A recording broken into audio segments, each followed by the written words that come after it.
Hey everybody, welcome back to Vegas Buzz. I'm a long-time dealer in Las Vegas.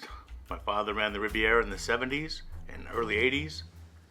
My godfather ran the Stardust in the 70s and 80s, and actually was the character that Don Rickles played in Casino. So if you're interested in the history of Vegas, the mob years, or the pioneers that built Vegas, this is the channel for you. Today, we're going to be talking about the Skim and how did the mob take the money from the casino, send it back to Chicago without anybody knowing. So stick around. We're doing the Skim next. All right, let's get into this.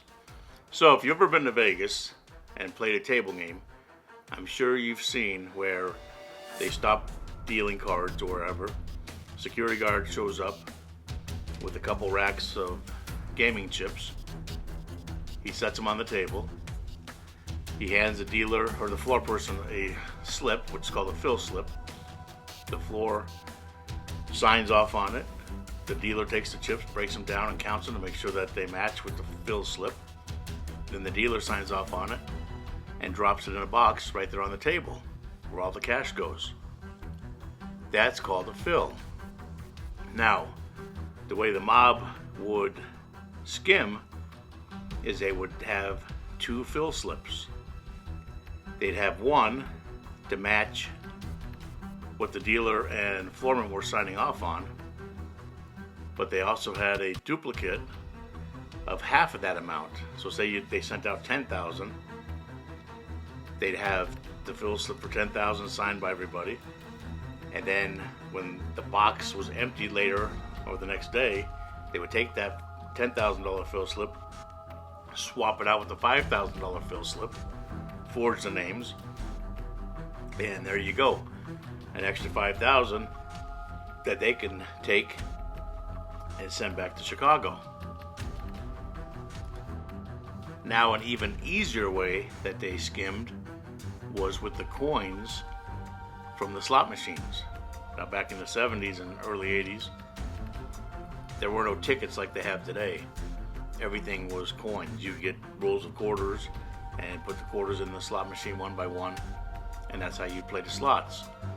And they would drop into a bucket at the bottom of every slot machine, and a group would come around, scoop up those buckets, take them into the count room, weigh them, and that's how they knew how much money. So let's say they had 25 pounds of quarters, that would be $250.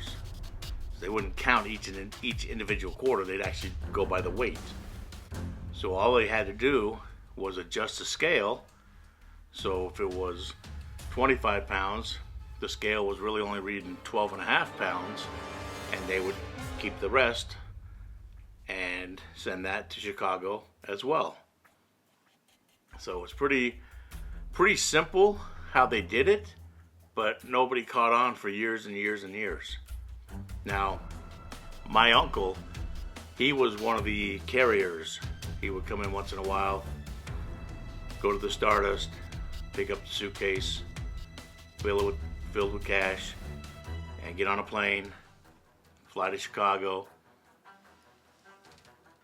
drop it off at the boss's houses, I guess, or the boss's offices, wherever they were located in Chicago, and then fly back home. And he got paid, I want to say, if I remember correctly, about $3,000 per trip. He once told me if he actually knew how much was in that suitcase, he would have disappeared forever. He had no idea how much was really in there.